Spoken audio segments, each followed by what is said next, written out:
ತ್ಯಾಗದ ಮೂಲಕ ನಾವೆಲ್ಲರೂ ಒಂದು ದೇಶದ ರಕ್ಷಣೆ ಇರ್ಬೋದು, ನಾವೆಲ್ಲರೂ ಕೂಡ ನೆಮ್ಮದಿಯಾಗಿ ಇಲ್ಲಿ ಬದುಕ್ತಾ ಇರುವಂಥದ್ದು ಅವರ ತ್ಯಾಗದ ಮೂಲಕನೇ. ಸೊ ಅದಕ್ಕಾಗಿ ಅವ್ರಿಗೆ ಅಭಿನಂದನೆಗಳನ್ನು ಸಲ್ಲಿಸೋ ದೃಷ್ಟಿಯಲ್ಲಿ ಈ ಪತ್ರಿಕಾಗೋಷ್ಠಿಯನ್ನು ನಾವು ಕರೆದಿದ್ದೀವಿ. ಏಪ್ರಿಲ್ 22ನೇ ತಾರೀಕು ನಡೆದಿರುವಂಥದ್ದು ಘಟನೆ ಬಗ್ಗೆ ಪ್ರತಿಯೊಬ್ಬರಿಗೂ ಗೊತ್ತಿದೆ. ನಮ್ಮ ಭಾರತದ ಗಡಿ ದಾಟಿ 4 ಭಯೋತ್ಪಾದಕರು ಪಹಲ್ಗಾಮಲ್ಲಿ ಒಂದು ಪ್ರವಾಸಿಗರ ಒಂದು ಸ್ಥಳದಲ್ಲಿ 26 ಪ್ರವಾಸಿಗರನ್ನ ಕೊಲೆ ಮಾಡಿರ್ತಕ್ಕಂಥದ್ದು ಮಾಹಿತಿ ಎಲ್ಲರಲ್ಲೂ ಇದೆ.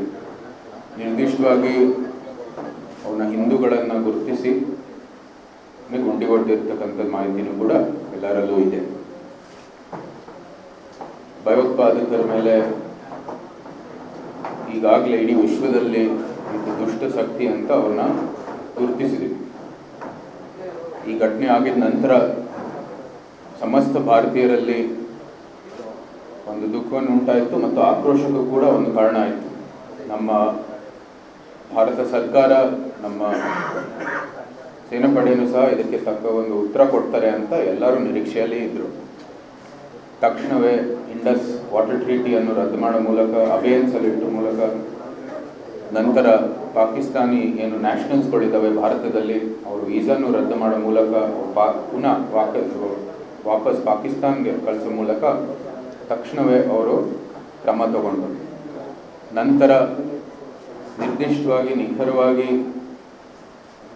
ಮತ್ತು ಯಾವುದೇ ಕಾರಣಕ್ಕೂ ನಾವು ಅವ್ರ ರೀತಿ ಅಮಾಯಕರ ಮೇಲೆ ನಾವೇನು ದಾಳಿ ಮಾಡ್ತಾ ಇಲ್ಲ, ನಾವು ಬರೀ ಭಯೋತ್ಪಾದಕರ ಮೇಲೆ ನಾವು ದಾಳಿ ನಡೆಸ್ತೀವಿ ಅಂತ ಗುರಿ ಅಂತ ಇಟ್ಕೊಂಡು 9 ಭಯೋತ್ಪಾದಕರ ಗೂಡುಗಳು, ಭಯೋತ್ಪಾದಕರ ತರಬೇತಿ ಮಾಡುವಂಥ ಶಿಬಿರಗಳು, ಅವರ ಕೇಂದ್ರಗಳ ಮೇಲೆ ವಾಯುದಾಳಿ ನಡೆಸಿದ್ದು ನಮ್ಮ ಭಾರತದ ಒಂದು ಏರ್ಫೋರ್ಸ್. ಅದಾಗಿದ ನಂತರ ಉದ್ವಿಗ್ನತೆಯನ್ನು ಹೆಚ್ಚಿಸುವ ದೃಷ್ಟಿಯಲ್ಲಿ ಪಾಕಿಸ್ತಾನ ಡ್ರೋನ್ ಮೂಲಕ ಮತ್ತು ಏನು ಕೆಲವು ಶೆಲ್ಲಿಂಗ್ ಮೂಲಕ ಉದ್ವಿಗ್ನತೆಯನ್ನು ಹೆಚ್ಚಿಸುವಂಥ ಪ್ರಯತ್ನ ಮಾಡಿದ್ರು. ಯಾವುದೇ ಯತ್ನದಲ್ಲೂ ಅವರು ಯಶಸ್ವಿ ಆಗಲಿಲ್ಲ. ಸಂಪೂರ್ಣವಾಗಿ ವಿಫಲ ಆಗಿರೋದು ನಮ್ಮ ಭಾರತದ ಸೇನಾಪಡೆಯವರು ಅವ್ರಿಗೆ ತಕ್ಕ ಒಂದು ಉತ್ತರ ಕೊಡೋದ ಕಾರಣನೇ. ಸೊ ಅವ್ರಿಗೆ ನಾವು ಅಭಿನಂದನೆಗಳನ್ನು ಸಲ್ಲಿಸಬೇಕಾಗಿದೆ. ಆ 26 ಅಮಾಯಕ ಪ್ರವಾಸಿಗರು ಏನು ಕೊಲೆ ಮಾಡಿರುವಂಥ ಭಯೋತ್ಪಾದಕರಿಗೆ ತಕ್ಕ ಉತ್ತರ ಕೊಟ್ಟು ಅವ್ರಿಗೂ ನ್ಯಾಯ ಕೊಡೋ ಕೆಲಸನೂ ಕೂಡ ಒಂದು ರೀತಿ ಮಾಡಿದ್ದಾರೆ. ಬಹುಶಃ ಜೀವ ಕೊಡೋಕ್ಕಾಗಲ್ಲ ನಾವು ಪುನಃ, ಆದರೆ ನ್ಯಾಯ ಕೊಡೋ ಕೆಲಸದಲ್ಲಿ ಇವತ್ತು ಆಪರೇಷನ್ ಸಿಂಧೂರ್ ಮೂಲಕ, ಪ್ರಧಾನಮಂತ್ರಿ ಅವರ ನೇತೃತ್ವದ ಮೂಲಕ ಭಾರತ ಸೇನಾಪಡೆ ಇವತ್ತು ಒಂದು ಒಳ್ಳೆಯ ಉತ್ತರವನ್ನು ಕೊಟ್ಟಿದ್ದಾರೆ. ಈ ವಾಯುದಾಳಿ ಮೂಲಕ ಮತ್ತು ನಮ್ಮ ಗಡಿಯ ರಕ್ಷಣೆ ಮೂಲಕ ಒಳ್ಳೆಯ ಉತ್ತರವನ್ನು ಕೊಟ್ಟಿದ್ದಾರೆ. ಇದಕ್ಕಾಗಿ ನಾವೆಲ್ಲರೂ ಕೃತಜ್ಞತೆಗಳನ್ನು ಸಲ್ಲಿಸಬೇಕು, ನಮ್ಮ ಗೌರವವನ್ನು ಕೊಡಬೇಕಾಗಿದೆ. 5 ಯೋಧರು ಕೂಡ ಹುತಾತ್ಮರಾಗಿರುವಂಥ ಸುದ್ದಿನೂ ಎಲ್ಲರಿಗೂ ಗೊತ್ತಿದೆ. ಅವ್ರಿಗೂ ಕೂಡ ನಾವು ಸಾಂತ್ವನವನ್ನು ಹರಿಸಬೇಕಾಗಿದೆ. ಅವರ ತ್ಯಾಗದ ಮೂಲಕನೇ ನಾವು ಇವತ್ತು ನೆಮ್ಮದಿಯಾಗಿ ಒಂದು ರಕ್ಷಣೆ ಅಲ್ಲಿ ಇದ್ದೀವಿ. ಸೊ ಇದಕ್ಕಾಗಿ ನಮ್ಮವರೆಲ್ಲರಿಗೂ ಗೌರವ ಸಲ್ಲಿಸುವ ದೃಷ್ಟಿಯಲ್ಲಿ ಇವತ್ತು ನಮ್ಮ ಪಕ್ಷದ ಕಾರ್ಯಾಲಯದಲ್ಲಿ ಇವತ್ತು ಪತ್ರಿಕಾಗೋಷ್ಠಿಯನ್ನು ನಡೆಸ್ತಾ ಇದ್ದೀವಿ. ಕೆಲವು ಮುಖ್ಯವಾದ ಅಂಶಗಳನ್ನು ನಿಮ್ಮ ಮುಂದೆ ಹಂಚಲಿಕ್ಕೆ ನಾನು ಇಷ್ಟಪಡ್ತೀನಿ. ನಮ್ಮ ದಾಳಿ ಆಗಲಿ ನೋಡಿದ್ವಿ, ವಾಯುದಾಳಿಯಲ್ಲಿ ನಿರ್ದಿಷ್ಟವಾಗಿ, ನಿಖರವಾಗಿ ಬರೀ ಭಯೋತ್ಪಾದಕರ ಮೇಲೆ ನಡೆದಿರೋದು. ಭಯೋತ್ಪಾದನೆಯನ್ನು ಇಡೀ ವಿಶ್ವದ ಮುಖದಿಂದ ನಾವು ಇರೇಸ್ ಮಾಡಬೇಕಾಗಿರೋ ದೃಷ್ಟಿಯಲ್ಲಿ ಭಾರತ ಸರ್ಕಾರ ಮುಂದುವರಿತಾರೆ. ಪ್ರಧಾನಮಂತ್ರಿ ಅವರು ತಮ್ಮ ಭಾಷಣೆಯಲ್ಲಿ ಭಾಳ ಸ್ಪಷ್ಟವಾಗಿ ಹೇಳಿದರು, ಭಯೋತ್ಪಾದನೆ ಇರುವಾಗ ನಾವು ಯಾವುದೇ ಕಾರಣಕ್ಕೂ ಚರ್ಚೆ ಮಾಡೋಂಗಿಲ್ಲ. ಭಯೋತ್ಪಾದನೆ ಇರುವಾಗ ವ್ಯಾಪಾರ ಮಾಡೋಕ್ಕಾಗಲ್ಲ. ಭಯೋತ್ಪಾದನೆ ಇನ್ನೂ ಅದರ ಬೆಳವಣಿಗೆ ಆಗ್ತಾ ಇದ್ದರೆ ನಮ್ಮ ಏನೇ ತಕರಾರಿದೆ ಅದನ್ನ ಬಗೆಹರಿಸಲಿಕ್ಕೆ ನಾವು ಮುಂದುವರಿಯೋದಿಲ್ಲ. ಸಂಪೂರ್ಣವಾಗಿ ಭಯೋತ್ಪಾದಕರ ಒಂದು ಚಟುವಟಿಕೆ ಅಥವಾ ಭಯೋತ್ಪಾದಕರ ಪೋಷಕರ ಸ್ಥಾನದಲ್ಲಿದ್ದರೆ ನಿಮ್ಮ ಜೊತೆ ಯಾವುದೇ ಕಾರಣಕ್ಕೂ ಚರ್ಚೆ ಆಗಲ್ಲ ಅಂತ ಬಹಳ ಸ್ಪಷ್ಟವಾದ ಒಂದು ಸಂದೇಶವನ್ನು ಕೊಟ್ಟಿದ್ದಾರೆ. ಅವರ ದಾಳಿಯಲ್ಲಿ 100ಕ್ಕೂ ಹೆಚ್ಚು ಭಯೋತ್ಪಾದಕರನ್ನು ಹತ್ಯೆ ಮಾಡಲಾಗಿದೆ. ಆ 9 ಶಿಬಿರಗಳು ಮತ್ತು ನಂತರ ನಡೆದಿರ್ತಕ್ಕಂಥ ಏನೇನು ದಾಳಿಗಳು. ಬಹಳ ಮುಖ್ಯವಾಗಿ ಏನು ಇಸ್ಲಾಮಿಕ್ ದೇಶಗಳನ್ನು ಗುರುತಿಸಲಾಗಿದೆ, ಕೆಲವು ದೇಶಗಳು ಯಾವ ಸಹ ಪಾಕಿಸ್ತಾನಕ್ಕೆ ಬೆಂಬಲ ನೀಡಿಲ್ಲ. ಯಾಕಂದರೆ ಅವರು ಕೂಡ ಭಯೋತ್ಪಾದಕರ ಪರವಾಗಿ ಇಲ್ಲ. ಇಡೀ ವಿಶ್ವದಲ್ಲಿ ಯಾರು ಸಹ ಭಯೋತ್ಪಾದನೆಗೆ ಪ್ರೋತ್ಸಾಹ ಕೊಡಲ್ಲ. ಬರೀ ಪಾಕಿಸ್ತಾನ ಏಕೈಕ ದೇಶ ಇದು ಭಾರತಕ್ಕೆ ಹಿನ್ನಡೆ ಆಗೋ ದೃಷ್ಟಿಯಲ್ಲಿ ಒಂದು ಯಂತ್ರ ಆಗಿ ಬಳಸ್ತಾರೆ. ಈ ನಿಟ್ಟಿನಲ್ಲಿ ಯಾವ ಮುಸ್ಲಿಂ ದೇಶನೂ ಸಹ ಪಾಕಿಸ್ತಾನಕ್ಕೆ ಬೆಂಬಲವನ್ನು ಕೊಟ್ಟಿಲ್ಲ. ಎಲ್ಲರೂ ಭಯೋತ್ಪಾದಕರ ವಿರುದ್ಧವಾಗಿಯೇ ಸ್ಟೇಟ್ಮೆಂಟನ್ನು ಕೊಟ್ಟಿದ್ದಾರೆ. ಇದು ಭಾಳ ಸ್ಪಷ್ಟವಾಗಿ ನಾವು ಕಾಣ್ತಾ ಇದ್ದೀವಿ.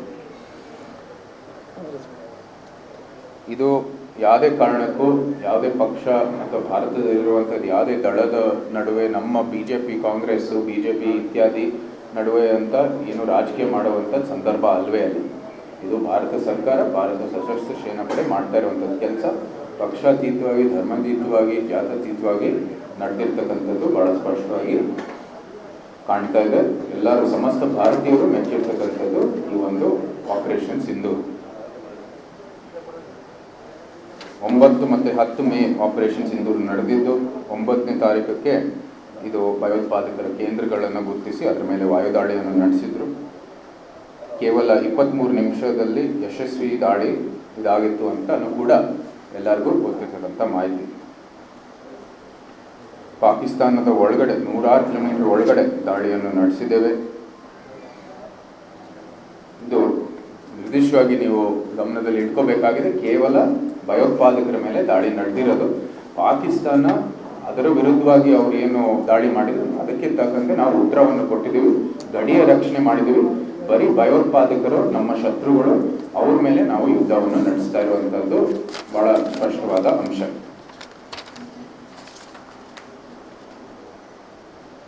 ಇದರಿಂದ ಸಂದೇಶ ಇಡೀ ವಿಶ್ವಕ್ಕೆ ನೀಡಿರೋದು, ಭಾರತ ಸೇನಾಪಡೆ ಏನಿದೆ ಭಾಳ ಪ್ರಬಲವಾಗಿದೆ. ನಮ್ಮ ಗಡಿಯ ರಕ್ಷಣೆ ಇರ್ಬೋದು, ಭಾರತದ ರಕ್ಷಣೆ ಇರ್ಬೋದು, ಮತ್ತು ಇಂಥ ಭಯೋತ್ಪಾದಕರು ಏನಾದರೂ ನಮ್ಮ ಮೇಲೆ ದಾಳಿ ಮಾಡಿದ್ರೆ ನಾವು ಒಂದು ದಿಟ್ಟ ಉತ್ತರವನ್ನು ಹೆಚ್ಚಿನ ವಿಡಿಯೋಗಳಿಗೆ ಪ್ರತಿಧ್ವನಿ ಯೂಟ್ಯೂಬ್ ಚಾನೆಲ್ ಸಬ್ಸ್ಕ್ರೈಬ್ ಮಾಡಿ, ಬೆಲ್ ಐಕಾನ್ ಕ್ಲಿಕ್ ಮಾಡಿ.